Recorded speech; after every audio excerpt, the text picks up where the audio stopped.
1 January. The first surprise was the ships themselves. Huge vessels the size of aircraft carriers.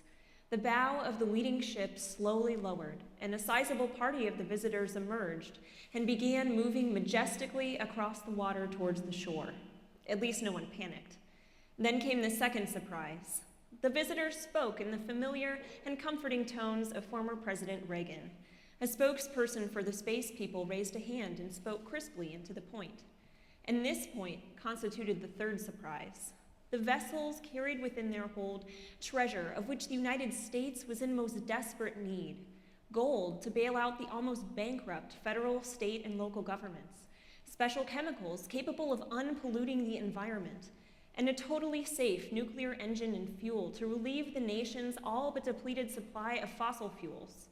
In return, the visitors wanted only one thing, and that was to take back to their home star all the African Americans who lived in the United States.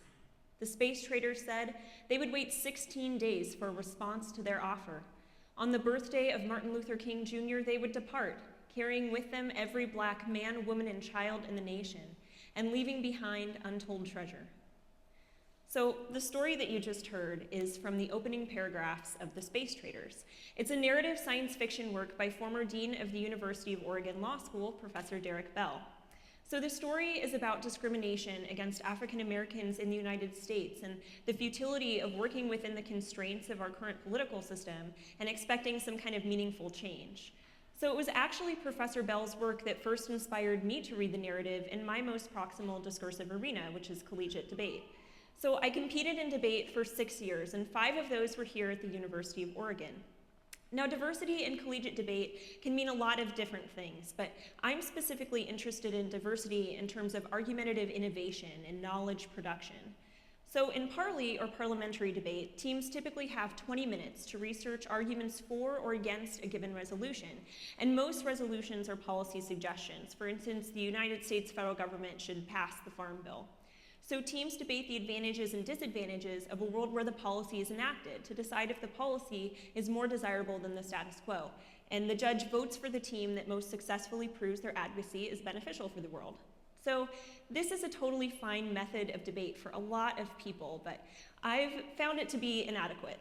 So the way that my partner and I talked about this focus only on policy deliberation was that it came at the expense of alternative ways of engaging with a given resolution. And this is true of larger political discussions as well, right? Like most of Congress is made up of multimillionaires who benefit personally from the way that things are set up now. Our political and our legal systems are designed so you can't access them until you have the right way of talking about a problem. So this means that the way that we talk about problems informs what solutions we think are sensible to talk about or suggest, or even that there is a problem in the first place.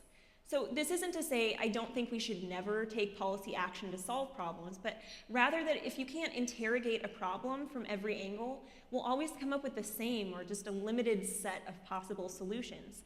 And the solutions that we do come up with will be grounded in a logic that exclude people who can't access politics now. So I argued that forms of knowledge like the narrative make arguments, just like the ones that debaters and politicians make all the time. They're just presented in a different package. So I think this becomes obvious as the space trader's story goes on to explain that the president has to decide what to do with the space trader's offer. The president had asked Gleason Golightly, the conservative Black economics professor, and his unofficial Black cabinet member to attend the meeting. Golightly was smart and seemed to be truly conservative. Mr. President, I have stood by this administration's policies that have led to the repeal of some civil rights laws. I've been willing to be a good soldier for the party, even though I'm condemned as an Uncle Tom by my people.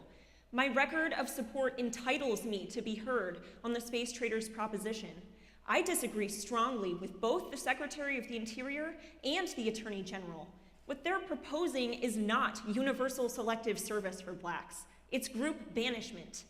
Moreover, I doubt whether or not the Secretary of the Interior would offer up his family and friends should the space traders seek them instead of me and mine. The president replied smoothly, I think we get your point, Professor. We'll give it weight in our considerations now, he said, rising. We need to get to work on this thing. We don't have much time. Meeting adjourned. So it's obvious that Golightly and Bell are making an argument here. They're just not doing it in a way that a typical policymaker might. Instead, it's in the context of a science fiction work. So we argued in debate that this form of making arguments is more accessible, both in terms of who can make the argument and who can understand it. So this might be made clearer given the alternative. So in debate, that's talking it between 350 and 400 words per minute, citing research and authors who probably all cash their paychecks from government organizations about why we should or shouldn't pass a bill. And in policymaking, it's talking about the intricacies of legal procedure and horse trading and bargaining on other equally difficult to understand pieces of legislation. So while it's a great party trick, not everyone can talk that fast. Not everyone can understand people who are talking that fast. Not everyone has an understanding of the law and legal jargon to understand discussions of policymaking as they're typically made. And fewer people can even access our political and legal arenas to have those discussions in the first place, because very few people are old enough or wealthy enough or white enough or male enough or went to all of the right Ivy League schools. So Bell argues in his narrative, and we argued in debate, that operating within the constraints of traditional policymaking just produces the same results, that either don't account for minority groups or actively discriminate against them. So again, I think that the story makes this pretty clear when they go on to explain the legislative process that follows the offer. 15 January. Many whites had, to their credit, been working day and night to defeat the amendment, but as is the usual fate of minority rights when subjected to referenda or initiative, the outcome was never really in doubt. By a vote of 70% to 30%, American citizens voted to ratify the constitutional amendment that provided the legal basis for the acceptance of the space traders' offer. So there, I think it's pretty clear, Bell probably doesn't have much faith in traditional politics, and neither do I. And as it turns out, neither do a lot of other organizations who work in the favor of groups who are systematically marginalized or excluded by our current legal and political systems.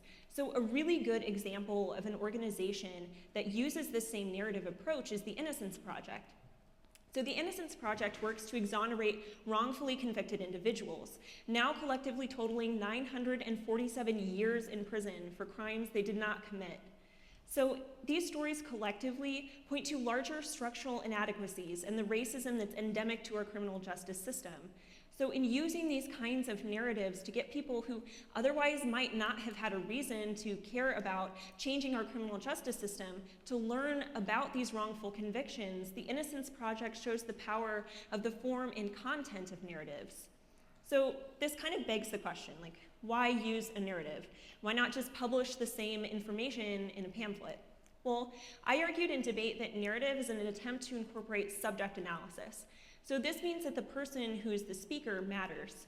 So instead of pretending to serve as a mouthpiece for published information that upholds legitimacy of law, instead we should try to incorporate other knowledge from other subject positions to best understand how power and oppression operates from the standpoint of those whose universal stories indicate that the system is not serving their interests.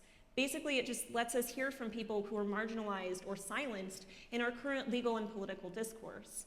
So in allowing and encouraging narratives and the scholarship surrounding them into our legal and political systems, we get to hear from an entirely different set of people whose goals and interests oftentimes don't align with the states, or at least those currently in power.